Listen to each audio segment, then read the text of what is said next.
ओम साई राम।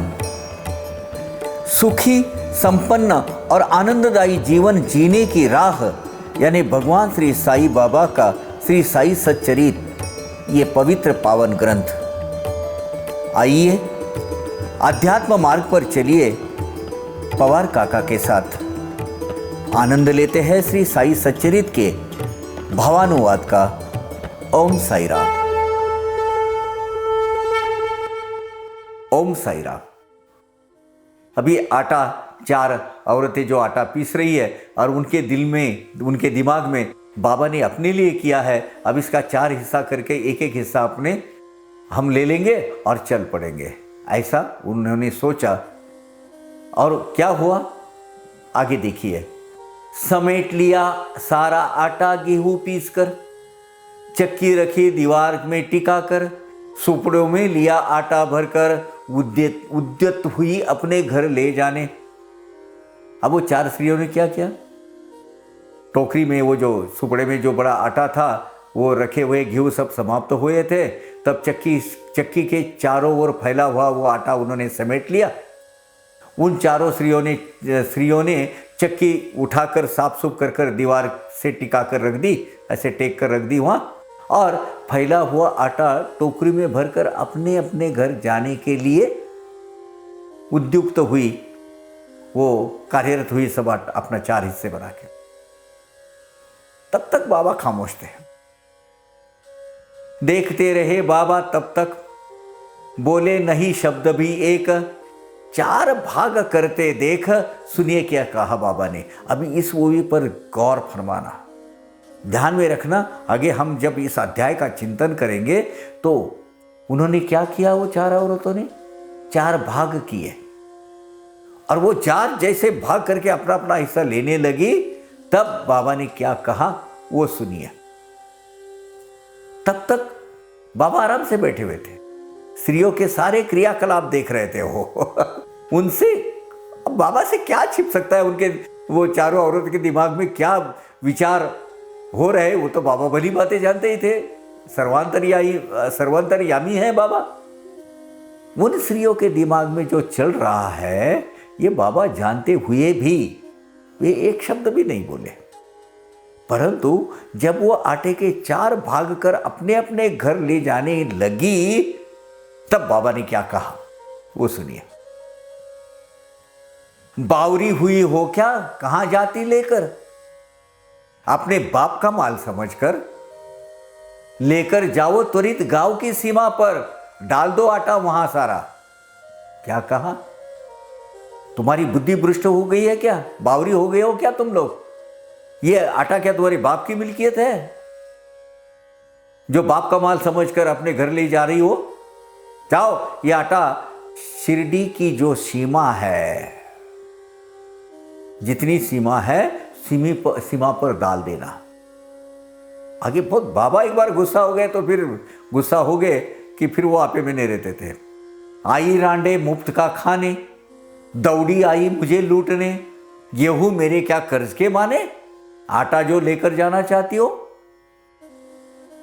तुम मुफ्त का खाने वाली औरतें मुझे लूटने चली हो क्या, मैं तुम्हारा कहीं देनदार हूं क्या, मेरे गेहूं तुम्हारे पास से कर्ज में लिए हुए हैं क्या, तो फिर ये आटा लेकर कहां जा रहे हो। बाबा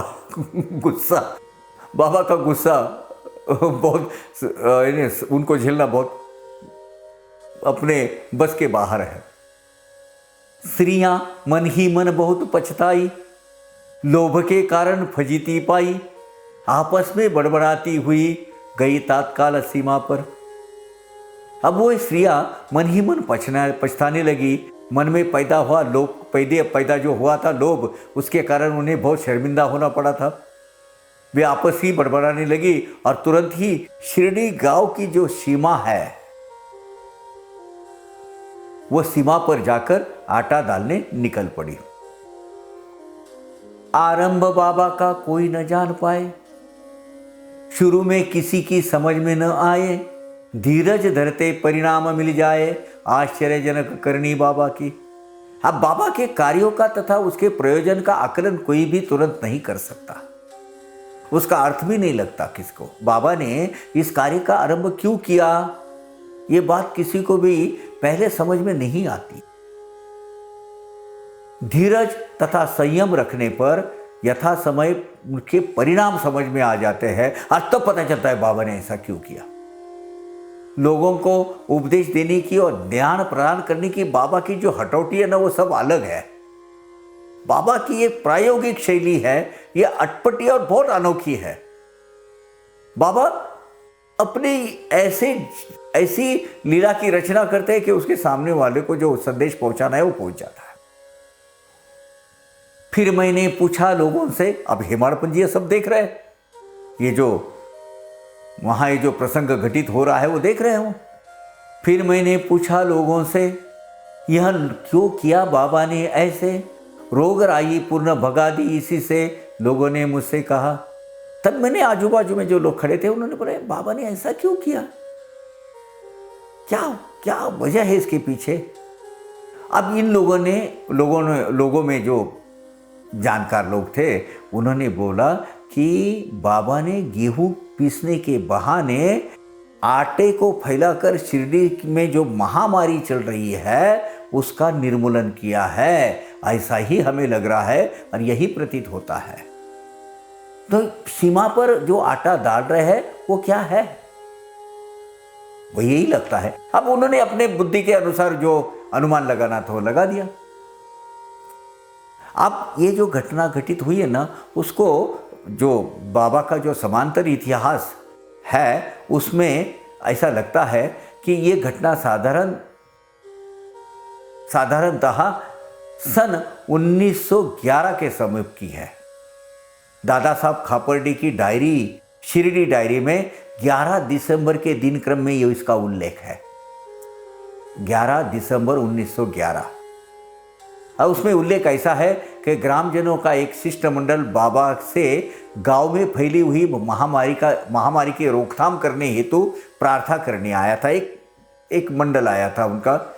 तो बाबा ने लोगों को सड़कें साफ करने, कब्रों तथा जलाने व दफनाने की घाटी की सफाई करने और गरीबों को अन्नदान करने के निर्देश दिए थे। आप शिरडी डायरी पंचम आवृत्ति का पृष्ठ 20 पर इसका उल्लेख है।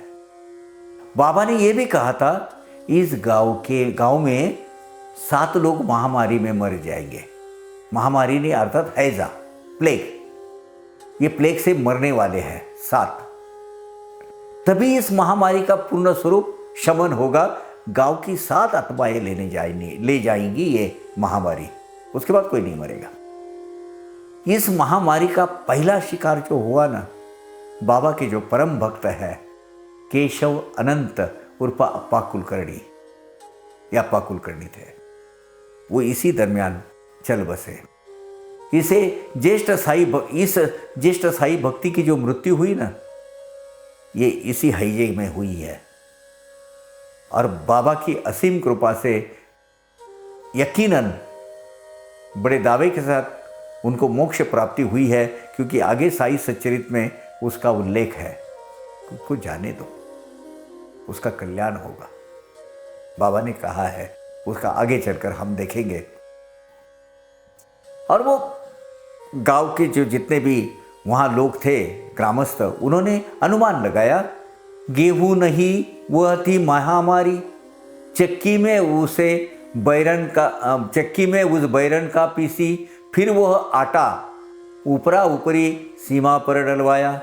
अब शिरडी ग्रामवासियों ने अपने मतानुसार बाबा ने गेहूं नहीं पीसे, वरना गेहूं के रूप में उस महामारी के संक्रमण को ही पीस डाला है। और उस संक्रमण का शमन करने हेतु बाबा ने उस गेहूं के रूप में वो जो आटा है गांव की सीमा पर डलवा दिया है, जो महामारी को गांव के बाहर खदेड़ देने का प्रतीक है। और वो वापस नहीं आएगी कि उन्होंने वो एक मंडल, एक सर्कल खड़ा किया है, वो आटे के वो उलांग कर कोई आए नहीं बीमारी, ये हमें लगता है, ऐसा ग्रामस्थों ने कहा। आटा डाला झरने किनारे, तभी से रोग लगे सिमटने सारे, दुर्दीन हुए दूर हमारे, ऐसी लीला बाबा की। अब सीमा, शिरडी के सीमा प्रदेश में वो जो नाला है, वो नाले के किनारे आटा डलवाते ही गांव की सभी रोगों की रोकथाम हो गई। महामारी के रूप में शिरडी ग्रामस्थों के ऊपर जो आया हुआ भीषण संकट था, वह सहज ही टल गया। अब बाबा की ऐसी आश्चर्यजनक लीला और कृति, इसका अनुमान शुरू में नहीं लगता है, लेकिन यह अनुभव किया लोगों ने, यह अनुभव किया। ये बहुत अपने आप में एक अजीब अजूबा है। गांव में था प्रकोप हैजे का, अनोखा यह उपाय साईनाथ का, करते रोकथाम रोगों का, गांव में पसरी शांति। अब गांव में महामारी का प्रकोप धीरे धीरे धीरे अपना पांव पसार रहा था। उनका निर्मूलन करने हेतु बाबा ने यह अनोखा उपाय किया है। ऐसी मानसिकता, ऐसी विचारधारा उन लोगों की बन गई थी। इस कारण महामारी का प्रकोप शांत हो गया और गांव में शांति तथा सुख का साम्राज्य पुनः प्रस्थापित हुआ। और ये अनुभूति शिरडी ग्रामवासियों ने ली हुई है। अब उसका परिणाम क्या हुआ? परिणाम ये हुआ, देख कर पिसने का दिखावा, आश्चर्य अति मुझको हुआ, कैसे जोड़े कार्य कारण भावा, बैठाए उसका तालमेल कैसे। अब ये तो ज्ञानी है हेमाडपंत जी, और इतना ही नहीं, न्याय देने की प्रक्रिया के एक अधिकारी है, न्यायाधीश है वो।